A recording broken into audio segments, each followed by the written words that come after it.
Assalamualaikum warahmatullahi wabarakatuh. Apa khabar semua? Selamat bertemu kembali dan diucapkan selamat berpuasa. Abang-abang, akak-akak, saudara-saudari yang dirahmati Allah. Apabila kita berpuasa dalam bulan Ramadan ini, maka kita semua, termasuk diri saya, kita akan cuba memelihara puasa kita itu supaya tidak batal.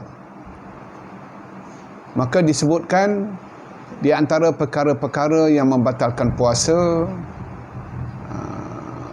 memasukkan aini dunia ke dalam rongga, seperti masuknya air ke dalam telinga, muntah dengan sengaja, hitam atau pengsan sepanjang hari, dan yang seumpamanya. Maka jika berlaku perkara-perkara itu, maka puasa kita batal.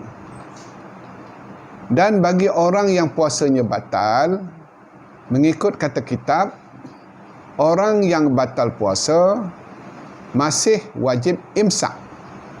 Maksud imsak, dia masih wajib menahan diri daripada berlaku perkara batal puasa, termasuk makan minum. Kecuali orang yang diharuskan berbuka tidak berdosa kerana sakit atau orang tua dan seumpamanya. Maka selain daripada yang diharuskan, yang dibolehkan berbuka, maka jika batal puasa, masih tak boleh makan, masih tak boleh minum. Bila kita batal puasa, kita belum berdosa sebenarnya. Maka jangan cari dosa dengan makan dan minum, kerana apabila kita batal puasa, kita masih wajib imsak. Tapi apabila batal puasa, kita pun makan dan kita pun minum, maka perbuatan kita itu hukumnya haram dan berdosa.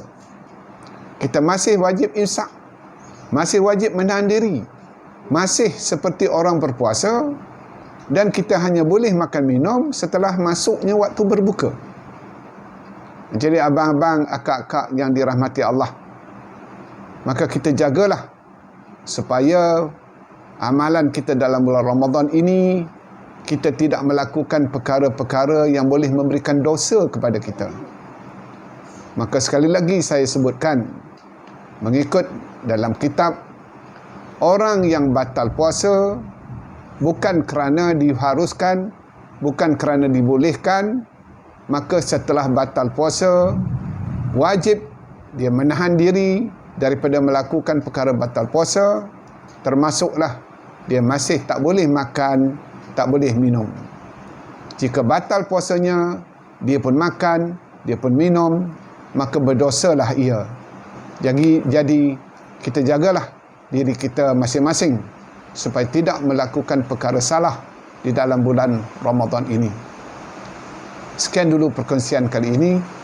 Wassalamualaikum warahmatullahi wabarakatuh.